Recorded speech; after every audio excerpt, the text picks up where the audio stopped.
दर्शकवृन्द, आज मिति 2082 फाल्गुन 5 गते मङ्गलबार फाल्गुन कृष्ण औँसी नेपाल सम्वत 1146 सिल्लागा आमै यहाँहरूलाई कार्यक्रम शुभ बिहानी अन्तर्गत अङ्क 6मा हार्दिक स्वागत गर्दछु। म जेडी आवाज। आज म तपाईँहरूलाई नेपालको संविधान 2072 को बारेमा जानकारी गराउन चाहन्छु। नेपालले 2072 साल असोज 3 गते नेपालकै इतिहासमा पहिलोपटक जनताको प्रतिनिधिबाट निर्वाचित संविधान सभाबाट नयाँ संविधान नेपालको संविधान पाएको छ।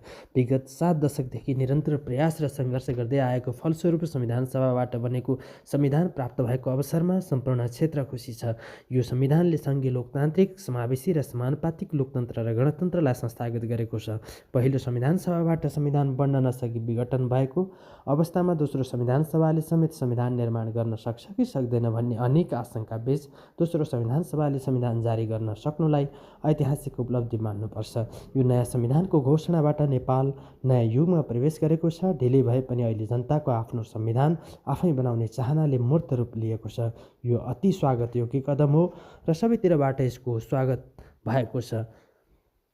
यसै सन्दर्भमा संविधानविद तथा राजनीतिक विश्लेषक प्राध्यापक अमन श्रेष्ठ लेख्नुहुन्छ, यो संविधान सभा पहिलोचोटि माओवादी जनयुद्धले मुखरित गरेको र जनयुद्धका अभियन्ता तथा संसदवादी दलहरूलाई राजाको महत्त्वाकांक्षाले एक ठाउँमा आउन बाध्य बनाएपछि दुई विपरीत विचारको एकताले गर्दा नै संविधान सभाको निर्माण भयो।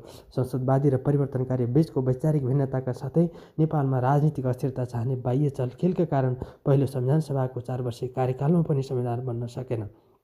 बाह्य चलखेलकारीले दोस्रो संविधान सभाबाट पनि संविधान नबनोस् भनी षड्यन्त्र गरी संस्थापक्ष र प्रतिपक्षका बीच सहमति जुट्न नसकिरहेका अवस्थामा 2072 साल वैशाख 12 गतिको विनाशकारी महाभूकम्पले गर्दा सबै मिल्नको विकल्प नभएको कारणबाट आपसमा समझदारी कायम गरी जेठ 25 गते प्रमुख 4 दलबीच भएको 16 बुँदे सम्झौताले संविधान निर्माणको मार्ग प्रशस्त गर्यो। नेपाली काङ्ग्रेस, नेकपा एमाले, नेकपा माओवादी, मधेसी जनाधिकार फोरम, लोकतान्त्रिक जस्ता विभिन्न राजनीतिक विचार र सोच बोकेका दलहरू एक भएर सहमतिमा संविधान जारी गर्न सफल हुनु नेपालको लागि गौरवमय ऐतिहासिक चरण हुनुका साथै विश्वको लागि एक अनौठो उदाहरण बन्न गएको छ।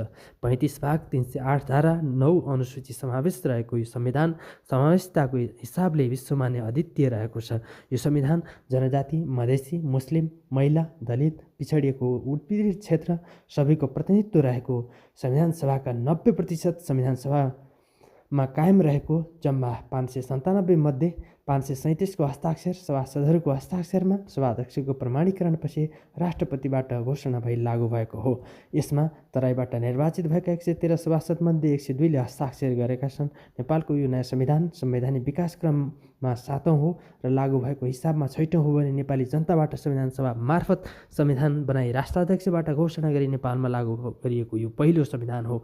नेपालमा घोषणा भएको पहिलो संविधान राणाकालमा सन् 1948 विक्रम 2004मा प्रधानमन्त्री श्री 3 महाराज पदम शमशेरबाट भएको हो। रोलक्रममा रहेका राणाहरूको सत्ता स्वार्थले गर्दा यो लागू हुन सकेन।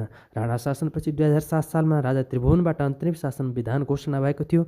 यो संविधानले जनताद्वारा निर्वाचित विधानसभाबाट संविधान निर्माण गरी प्रजातान्त्रिक सङ्गठन सहितको सरकार गठन गरी देशको शासन सञ्चालन गर्ने उद्देश्य राखेको थियो। तर राजनीतिक दलहरूको अदूरदर्शिता र सत्तामोह एवं राजाको महत्त्वाकांक्षाले यो विधान अनुसार संविधान सभाको गठन गर्ने काम नै पुरा भएन। 2015 सालमा राजा महेन्द्रले ल्याएको राजतन्त्र र संसदीय शक्ति सम्मिश्रणको नेपाल अधिराज्यको संविधान राजाको एकलौटी सत्ता स्वार्थका कारण देशमा संसदीय बहुदलीय व्यवस्था समेत अभाव सिद्ध हुन गई यो संविधानको अकालमा मृत्यु भयो। त्यसपछि राजाले सुरु गरेको पञ्चायती नेपालको संविधान 2019 3 चोटि संशोधन भएर जनआन्दोलनले खारेज गरेको थियो। जनआन्दोलनपछि आएको नेपाल अधिराज्यको संविधान 2047 पनि बहुदलीय प्रजातान्त्रिक व्यवस्था अनुकूल ठिक ढङ्गले लागू हुन नसक्दा सशस्त्र युद्ध र राजाको निरङ्कुश शासन सहनु पर्यो र यसले पनि अल्पायुमै मृत्युवरण गर्न पुग्यो। त्यसपछि बृहत् शान्ति सम्झौताको अङ्गको रूपमा आएको नेपालको अन्तरिम संविधान 2063ले अनेक किसिमका चुनौती भोग्नु पर्यो। यो संविधान 13औं पटक संशोधन भई पहिलोपटक निर्वाचित संविधान सभा असफल भएपछि दोस्रो पटकको निर्वाचित दलीय व्यवस्थामा निर्दलीय सरकारबाट सम्पन्न भई 9 वर्षपछि अन्तरिम संविधान विस्थापन भएर 2072 असोज 3मा संविधान सभाबाट नेपालको संविधान घोषणा गरियो। साथै मधेसी दलहरूले उठाएका मागहरूलाई सम्बोधन गर्नका लागि 2072 असोज 3 गते जारी गरिएको नेपालको संविधानलाई 2072 फागुन 16 गते पहिलो संविधान गरियो भने नेपालको संविधानको दोस्रो संशोधन 2077 असार 4 गते गरिएको छ।